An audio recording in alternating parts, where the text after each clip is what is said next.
잠시 후에 강의가 시작되겠습니다. 여러분 이 강의를 통해서 보다 더 유익한 강의 시간이 되기를 바라겠습니다. 수고하세요.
이번 시간에는 휴먼 서비스 사회복지 조직의 특성에 대해서 함께 공부하도록 하겠습니다.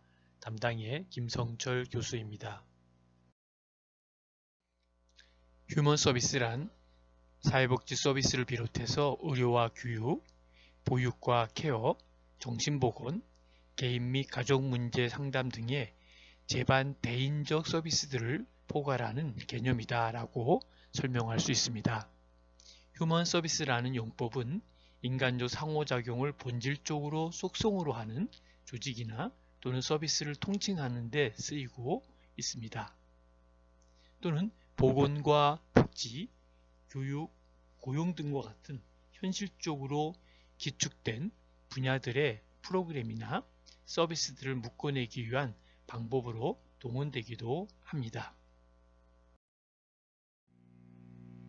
미국에서는 사회복지 관련 서비스들을 확대하거나 혹은 이미 구축된 다른 분야, 다시 말하면 교육이나 보건 등 이런 서비스를 이야기하는 거죠.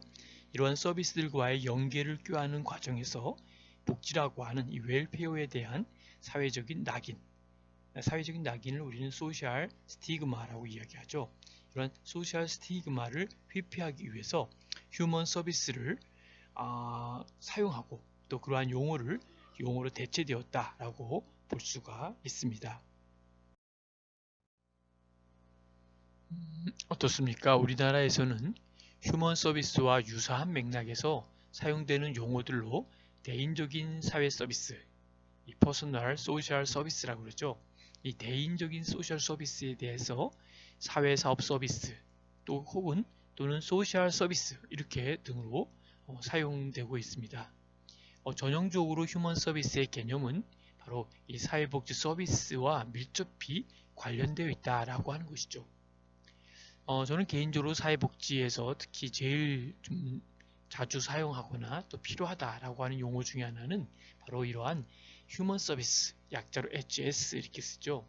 그래서 휴먼 서비스라는 그 맥락과 그 나름대로 갖고 있는 의미, 이 부분이 사회복지에서 매우 중요한 포인트가 된다라고 하는 것이죠.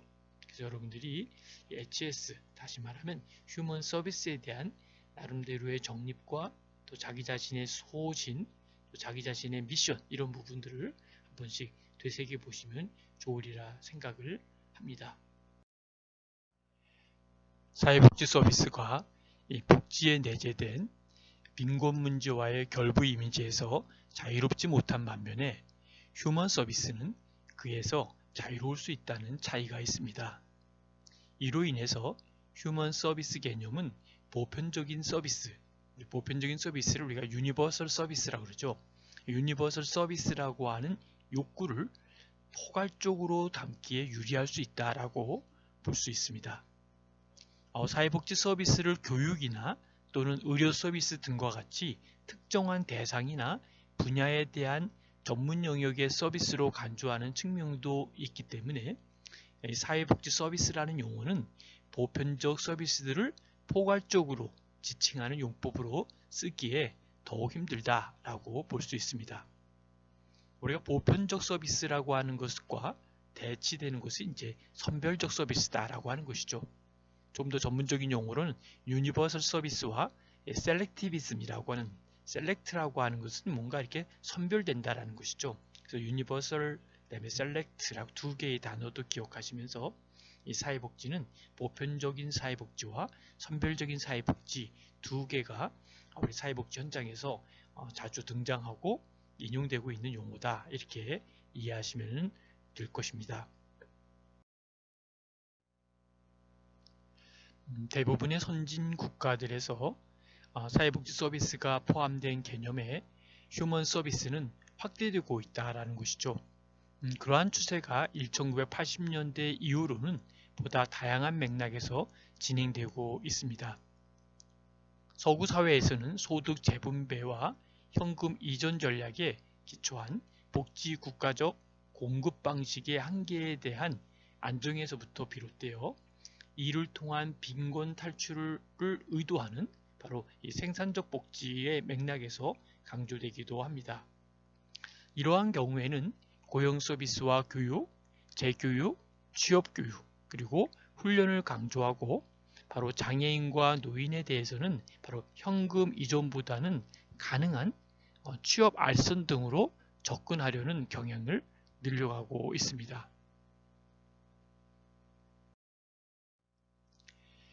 휴먼 서비스가 여성의 그 사회적 노동을 뒷받침하기 위한 그 가족 케어 기능이 나름대로 사회적 이전이라는 맥락에서 강조되기도 합니다.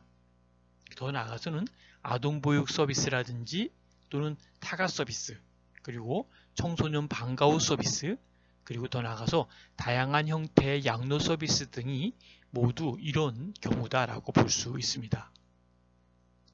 휴먼 서비스는 또한 1960년대 미국의 경우처럼 정신건강 문제에 대처하기 위한 노력에서 확장되는 경우가 있습니다.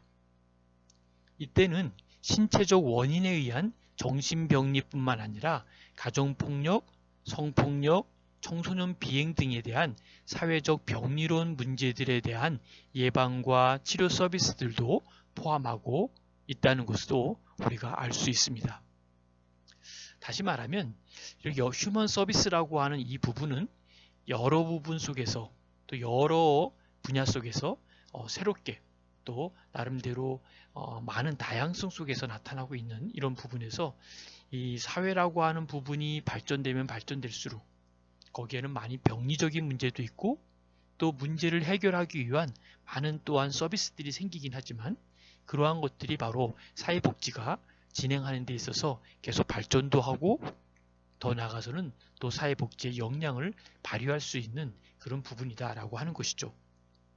그런 맥락에서 보면 사회복지는 좀 다양성 속에서 새로운 변화가 되고 있고 특히 이 사회복지 행정이라고 하는 이런 소셜 웰페어 어드미니스트레이션이라고 하는 것은 그러한 맥락에서 매우 의미 있고 이런 휴먼 서비스라고 하는 측면에서의 전달 체계 속에 매우 유의미한 부분이다 라고 볼 수가 있습니다.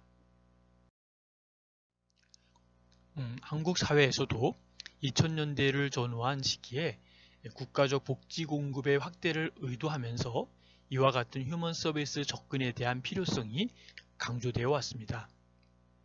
더 나아가서 이제 기초생활보장제도에 나름대로의 제정 시 자활 서비스를 포함시키고 더 나아가서는 노인 장기 요양이나 또 장애인 요양 보장, 기타 아동 청소년 등에 대한 사회 서비스를 확대하는 것과 같은 휴먼 서비스 접근이 활발하게 나타났습니다.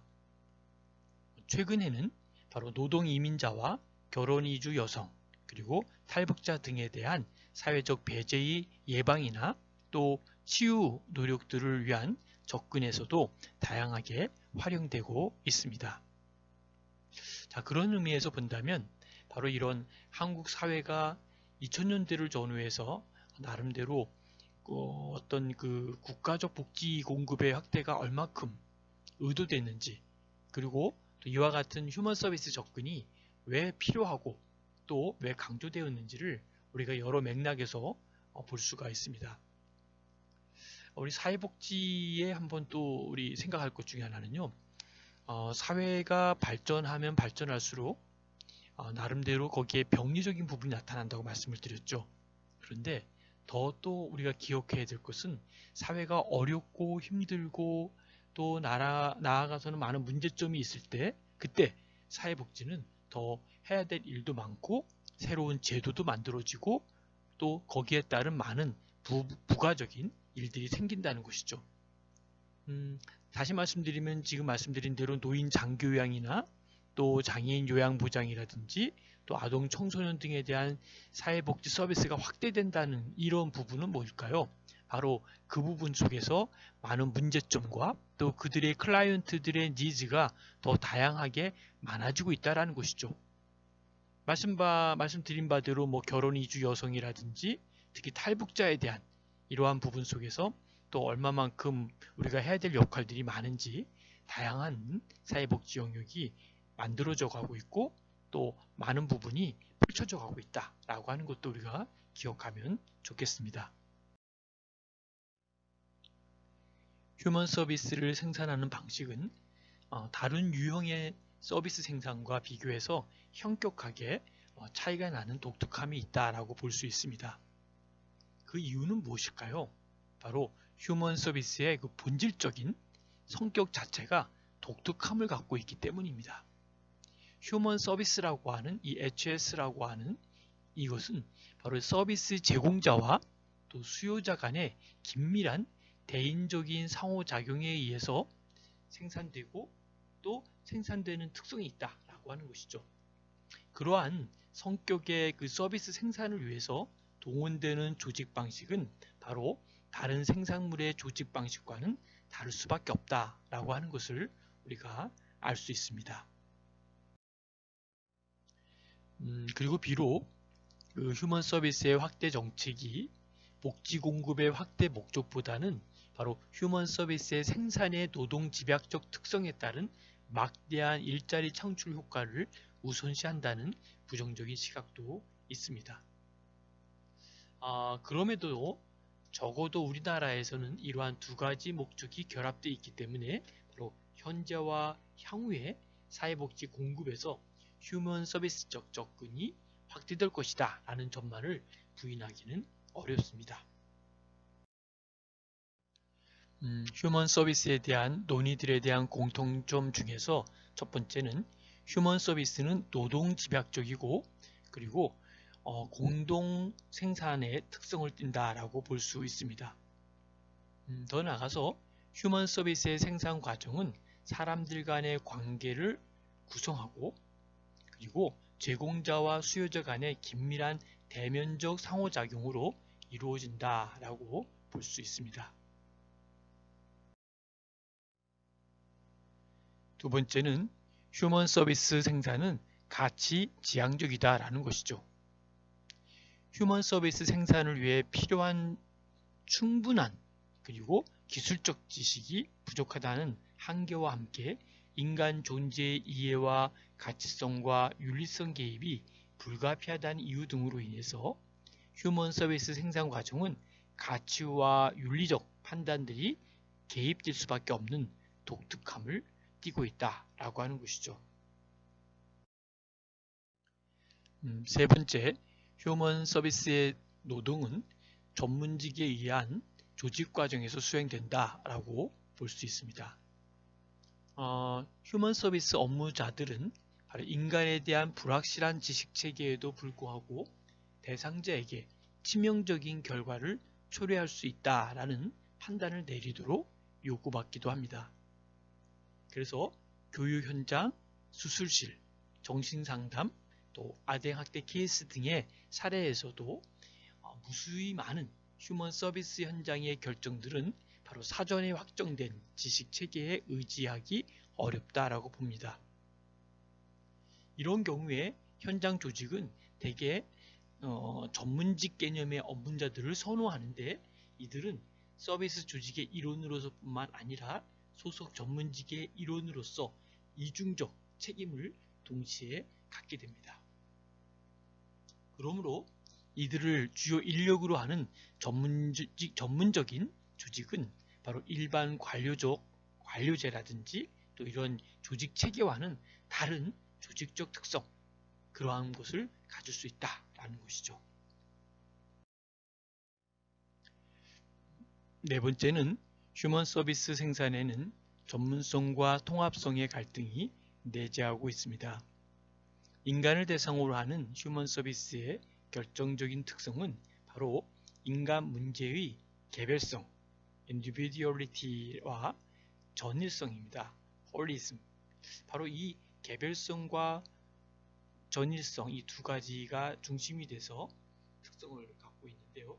이러한 휴먼 서비스의 특성들이 종종 서비스 조직화의 과정에서는 바로 표준화와 세분화를 앞세운 조직성 논리와 충돌되고 있다라고 볼 수 있습니다. 세분화된 서비스는 비록 세분화된 목표에서는 바로 효과성과 효율성을 더 높일 수 있지만 개별화되고 또 진일적인 관점에서 통합적인 인간 문제의 해결은 오히려 더 요원해질 수 있다라는 것이죠. 그런 점에서 휴먼 서비스의 조직 과정에서는 끊임없이 전문성을 내세운 스페셜리스트의 관점과 통합성을 내세운 제너럴리스트의 관점이 충돌되어 이슈화되었습니다. 휴먼 서비스 생산의 성과는 무용이고 장기적으로 드러나는 경향이 많습니다. 휴먼 서비스는 상품 생산과는 달리 서비스 대상자의 내면적 변화를 수반하는 무형적인 것이어서 객관적인 식별과 측정이 쉽지 않습니다. 또한 서비스로 인한 궁극적인 성과는 장기적으로 드러나는 것이 대부분이어서 서비스 제공과 성과, 다시 말하면 아웃컴, 이 아웃컴의 발생의 시차 간격이 깁니다. 이로 인해서 외부 평가자와 재정과 공급자로부터 요구되는 성과 책임성의 제시 압박에 대해 취약함을 드러내기 쉽습니다. 여섯 번째, 서비스 생산을 둘러싼 조직적 환경의 복잡함과 책임성 제시의 어려움이 있습니다. 휴먼 서비스의 수요자는 수급자와 수혜자의 개념으로 분리되어 존재할 수 있습니다. 특정한 수요자에게 서비스가 제공되었다 해도 그로 인한 효용은 수급 당사자로서의 수요자에게만 나타나는 것이 아니라 부정적인 외형, 그 부정적인 외형의 감소 등을 통해 불특정 다수의 수요자들에게도 발생할 수 있기 때문입니다. 이 다원화된 수요자 개념은 하나의 서비스에도 다수의 이해 당사자가 성립됨을 의미하는데 각각의 이해 집단들은 각기 독특한 관심, 목표, 책임성에 대한 기준들을 제시할 수 있습니다. 그로 인해 휴먼 서비스 생산에 따른 책임성 제시의 요구는 한층 더 복잡하게 되는 경향이 있습니다. 경청해 주셔서 감사드립니다. 질문과 토론은 카톡으로 남겨주시면 답변 드리도록 하겠습니다. 수고하셨습니다.